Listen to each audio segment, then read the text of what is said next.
అనుకోలేదు. చిన్న నేను మొత్తం నా కంప్లీట్ టెస్టిమనీ చెప్పను గానీ, I'm saving that for a big day. So, నాకు ఈ జోసెఫ్ లైఫ్ స్టోరీ ఈ వీక్‌లోనే నాకు 3 టైమ్స్ బాగా ఇదైంది. సో, నేను దానికి అది రిలేట్ చేసుకొని నేను చెప్దాం అనుకుంటున్నాను. So, I don't take much time. Thing ఏందంటే, ఫస్ట్ అన్న చెప్పిన వాక్యాన్ని I just want to revise in 2 minutes. జోసెఫ్‌ని వాళ్ళ అన్నలు చంపుదాం అనుకున్నారు. చంపకుండా వాళ్ళ ఒక అన్న పేరు రూబెన్. ఎస్, రూబెన్ ఆపాడు. అది దేవుడు కాపుదల, ఆపడం. దేవుడు హ్యావ్ కిల్డ్ హిమ్. కానీ దేవుడు రూబెన్ ద్వారా ఆపిచ్చాడు. అది దేవుని కాపుదల జోసెఫ్ విషయంలో. ఇంకోటి, వాళ్ళని అక్కడికి అంటే వేరే వాళ్ళకి అమ్మడానికి, ఈజిప్ట్ వాళ్ళకి అమ్మడానికి ఇది ఇంకో అన్న జూడా. సో అది కూడా అక్కడికి వెళ్ళడానికి అది కూడా దేవుని కాపుదల. ఆ పిట్లోనే ఉండుంటే he wouldn't have become governor. So అది జూడా ద్వారా దేవుడు వాళ్ళకి ఆ థాట్ పెట్టి జూడా ద్వారా వాళ్ళు వాళ్ళకి సెల్ చేయడం, అదంతా అది కూడా దేవుడి కాపుదల. సో అక్కడి నుంచి ఒక యజమాని ఇంట్లో పని చేయడం అక్కడి నుంచి. సో నాకు ఆ పార్ట్ వరకే నేను నన్ను రిలేట్ చేసుకుని నేను చెప్దాం అనుకుంటున్నాను. సో నా పేరు సన్నీ. నేను 2024లో ఇక్కడికి మాస్టర్స్కి వచ్చాను. సో కొంచెం వెనక్కి వెళ్తే, నేను 2016లో నా బ్యాచిలర్స్కి ఒక ఇంజనీరింగ్ కాలేజ్, బాపట్ల ఇంజనీరింగ్ కాలేజ్లో జాయిన్ అయ్యాను. సో వితిన్ 3 నాకు తెలిసి నా థర్డ్ ఇయర్ సెకండ్ సెమిస్టర్లో నాకు యాక్సిడెంట్ అయింది. I would have died in that accident. You can see some scars in my face. So అక్కడ నాకు యాక్సిడెంట్ అవడం దేవుని కాపుదల, నేను చచ్చిపోకపోవడం దేవుడి కాపుదల. నేను ఆ యాక్సిడెంట్ వల్ల నేను నా బీటెక్ని డిస్కంటిన్యూ చేసి నేను మళ్ళీ బ్యాచిలర్స్ జాయిన్ అవ్వడం, ఇంట్లో వాళ్ళు బాధపడడం, ఇంట్లో వాళ్ళకి అగెనెస్ట్గా చాలా థింగ్స్ చేయడం. సో ఇవన్నీ నేను అప్పుడు అల్లర్చిల్లరగా ఉండి తాగి తిరిగి అలాంటి పనులు చేసి దేవుడికి దూరంగా ఇంట్లో వాళ్ళకి అగెనెస్ట్గా చాలా పనులు చేసి, సో అలా ఉండేవాడిని. అలా ఉన్న నన్ను అసలు నా లైఫ్లో దేవుడు అనే కాన్సెప్ట్ కూడా లేదు ఎప్పుడు. అలాంటి నన్ను నేను ఒక పాపినైనా కూడా నా లైఫ్ని సేవ్ చేశాడు ఒక యాక్సిడెంట్లో. సో అప్పుడు కూడా నేను రిలీజ్ అవ్వకుండా నా పాపాలను నేను కంటిన్యూ చేస్తూనే ఉన్నాను. అసలు ఏమాత్రం మారలేదు, ఇంకొంచెం ఎక్స్ట్రానే చేశాను ఆ తర్వాత కూడా చేస్తూ. దేవుడు మా ఫ్యామిలీ మొత్తాన్ని రక్షించుకొని, మా ఫ్యామిలీ మొత్తం ఇంట్లో ప్రేయర్ చేసుకుంటుంటే వాళ్ళు ఎక్కడ నన్ను పిలుస్తారని నేను ఇంట్లోంచి బయటికి పరిగెత్తేవాడిని. ఫ్యామిలీ ప్రేయర్లో ఎక్కడ కూర్చోవాల్సి వచ్చిద్దో, ఎక్కడ తలదింటారో అని చెప్పేసి.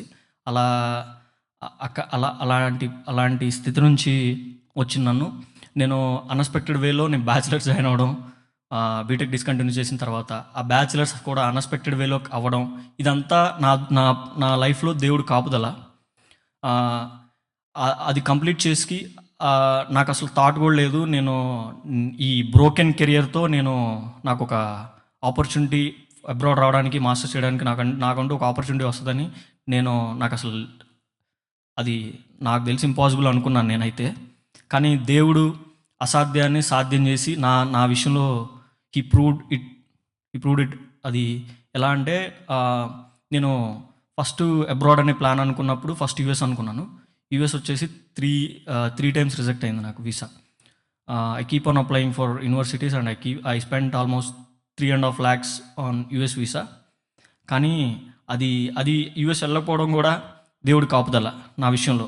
ఎందుకంటే నేను ట్రై చేసిన టైం అంతా బాగానే ఉంది, కానీ నాతో పాటు మా ఫ్రెండ్స్ కూడా ట్రై చేశారు. వాళ్ళు వెళ్ళారు, వాళ్ళు చాలా కష్టాలు పడుతున్నారు అక్కడ టిల్ డేట్. కానీ నన్ను ఆపేసి నా విషయంలో దేవుడు ఇంకొక వే ఉంది అని చెప్పేసి ఆపడం అనేది కూడా దేవుడి కాపుదల. ఆ టైంలో నేను చాలా అన్న ఇందాక చెప్పినట్టు జోసెఫ్ అంత స్ట్రగుల్లో కూడా హీ నెవర్ లెట్ దేవుడిని వదలలేదు. దేవుడు జోసెఫ్తోనే ఉన్నాడు. జోసెఫ్ కూడా దేవుడితోనే, దేవుడిని ఎప్పుడు క్వశ్చన్ చేయలేదు, అలాంటి ఏం చేయలేదు.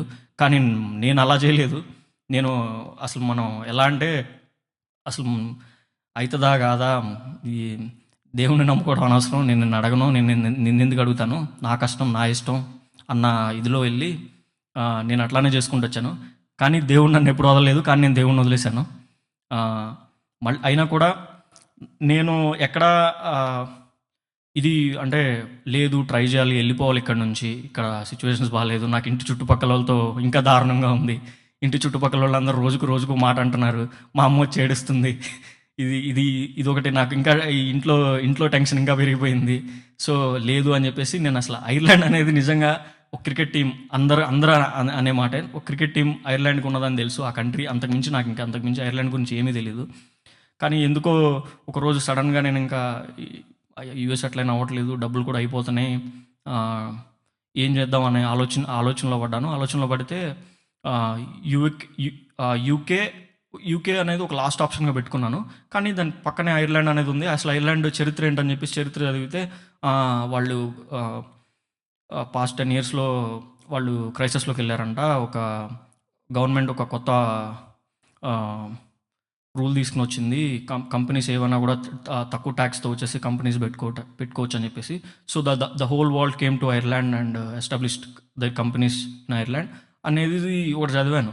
చదివితే అరే ఇది ఏదో బాగుంది, మనకేమన్నా పనిచేసిద్దేమో, చాలా కంపెనీస్ ఉన్నాయి, ఏమన్నా జాబ్ ఆపర్చునిటీస్ ఉంటాయేమో అని చెప్పేసి నేను ఐర్లాండ్కి అప్లై చేశాను.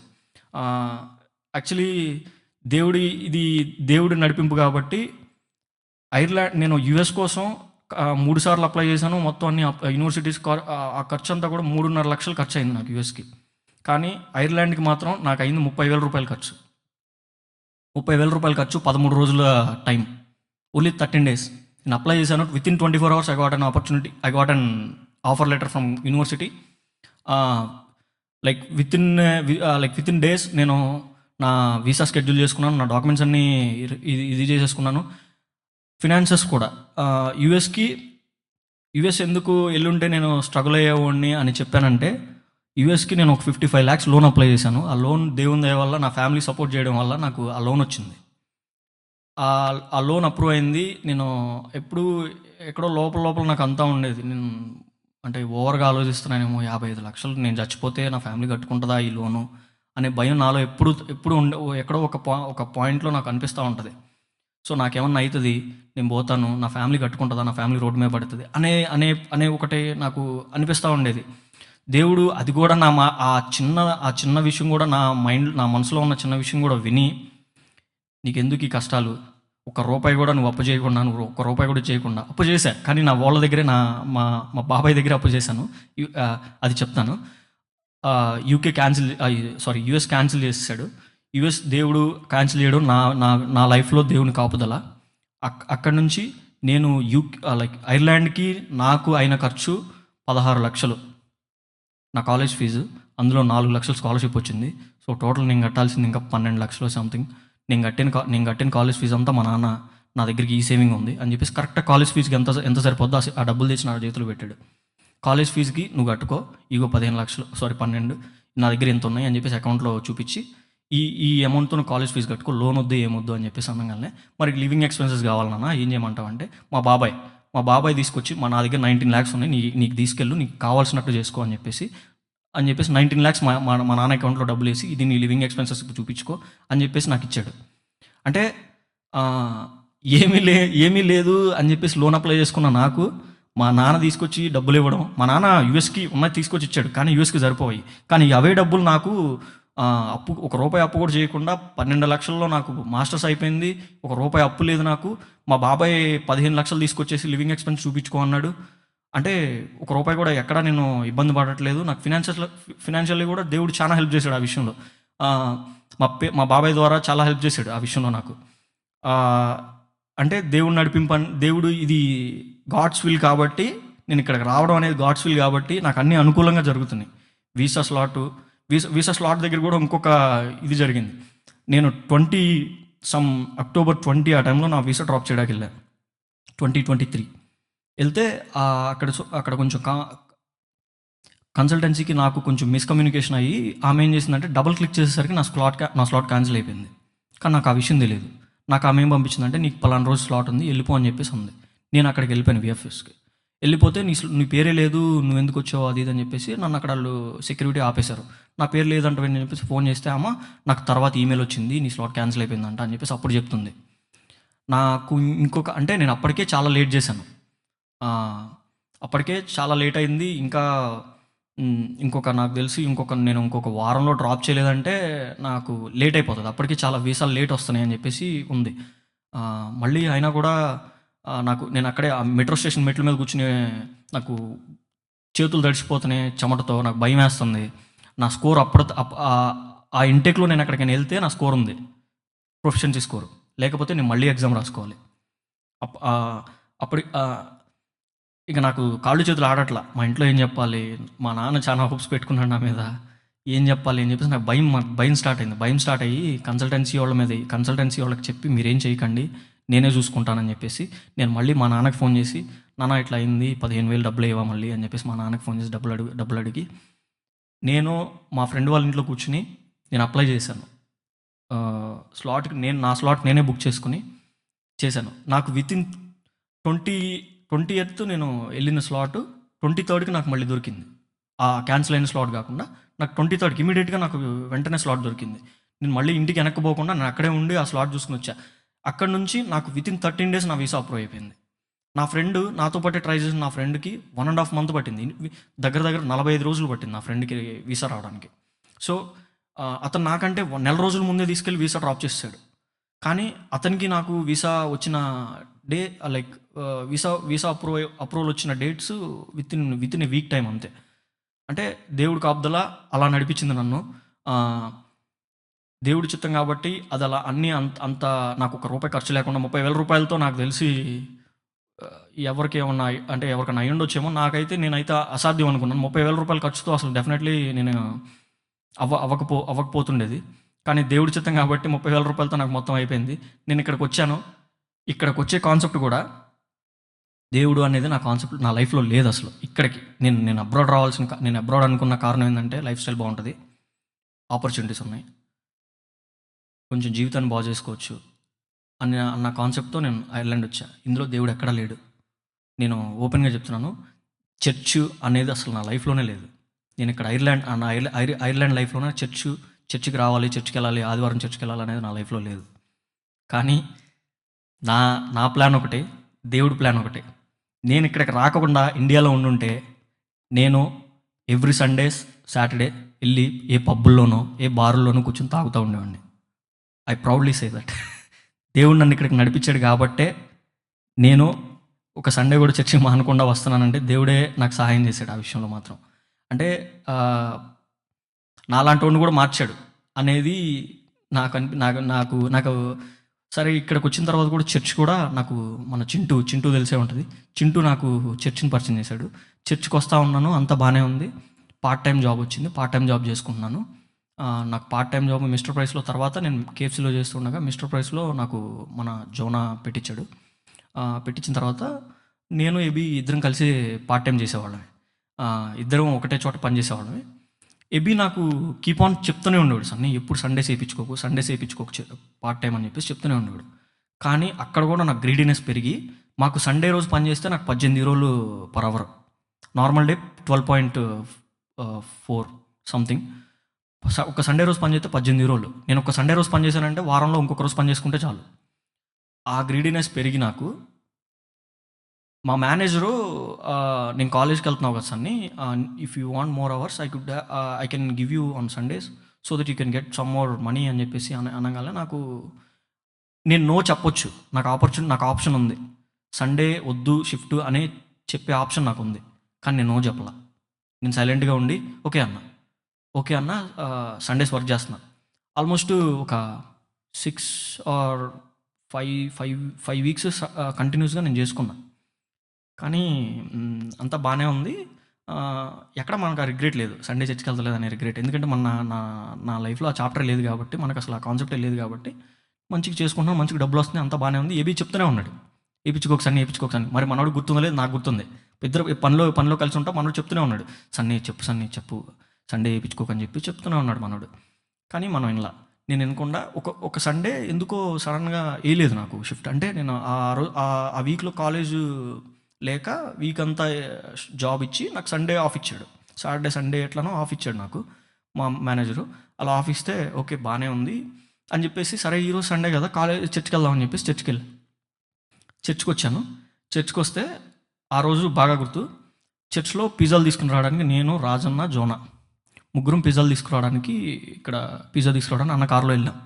అన్న కారులో అదే రోజు జోనాకు కూడా జాబ్ ఉందన్నమాట. మనోడు జాబ్ చూసుకుని వచ్చాడు. ఆ రోజు కారులో కాన్వర్జేషన్లో అన్న జోనాని అడిగాడు అనమాట. ఏమని అడిగాడంటే,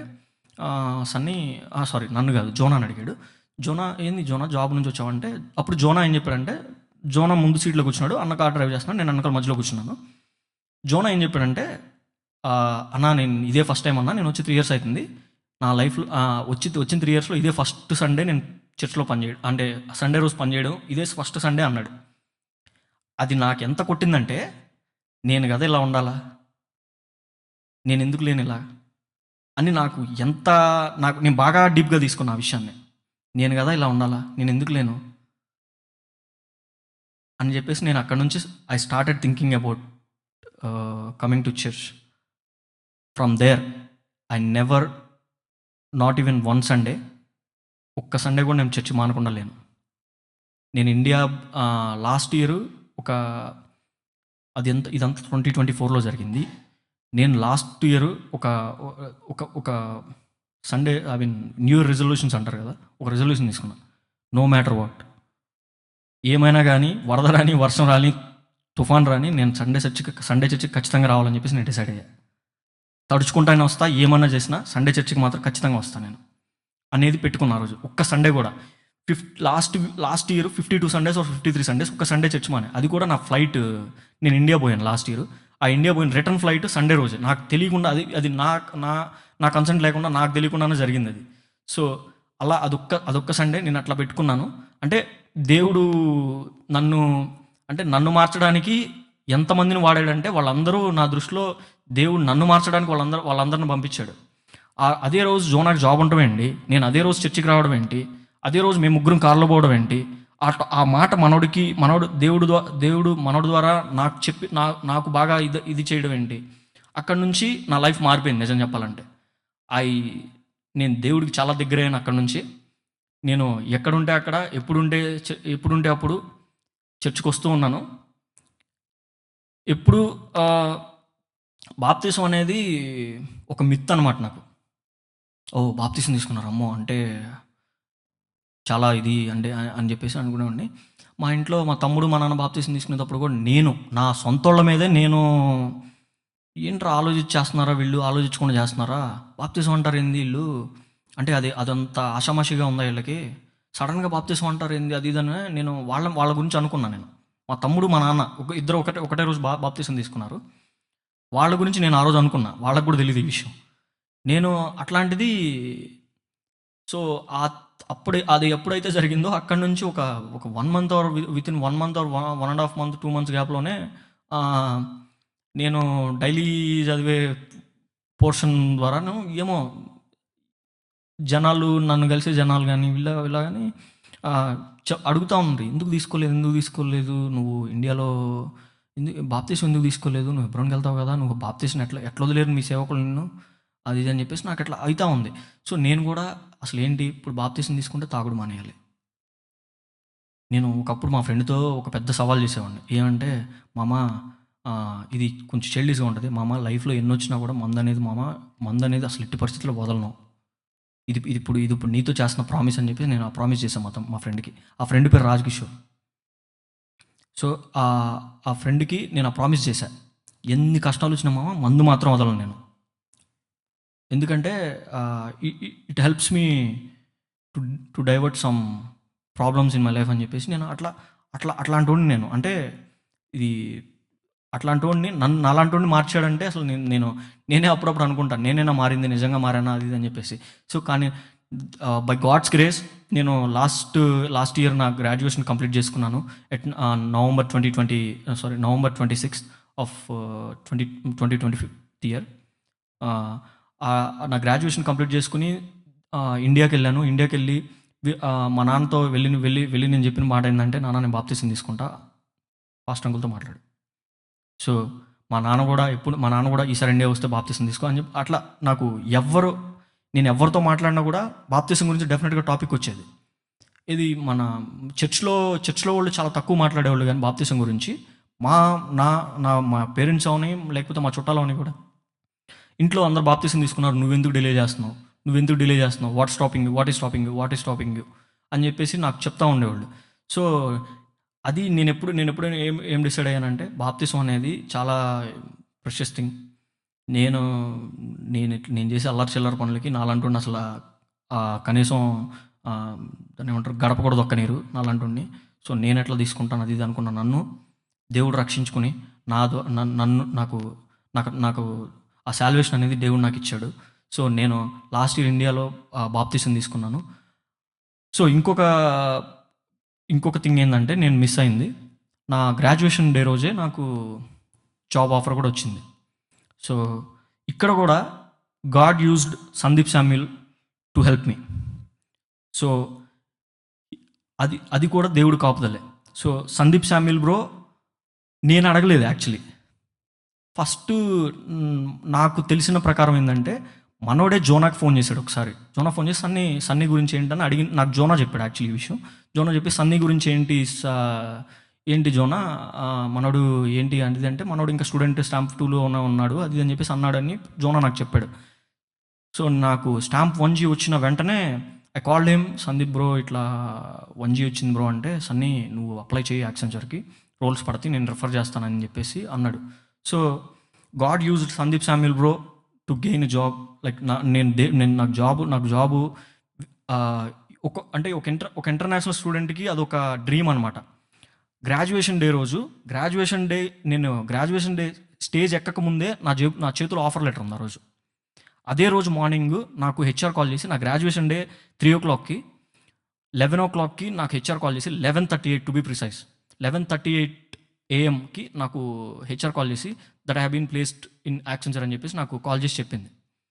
సో దేవుడు నా జీవితంలో అంటే నేను ఎన్నోసార్లు దేవుణ్ణి తృణీకరించి, నేను ఎన్నోసార్లు దేవుణ్ణి నా లైఫ్లో నువ్వు వద్దు, నా లైఫ్లో నాకు అసలు దేవుడు అనే కాన్సెప్టే లేను, నన్ను నాలాంటోడిని రక్షించుకుని నాలాంటోడు కోసం ఇన్ని మిరాకిల్స్ అంటే ఇంతమందిని నా కోసం నా జీవితం బాగు చేయడానికి కోసం దేవుడు ఇంతమందిని యూజ్ చేసుకున్నాడు. సో దేవుడికి ఏమిచ్చినా నా రుణాన్ని నేను తీర్చుకోలేను. So this is my small testimony. ఇంకా కంప్లీట్ టెస్ట్ మనీ ఉంది. So I'm waiting for the big day. Thank you so much. Please remember me in your prayers. Thank you so much.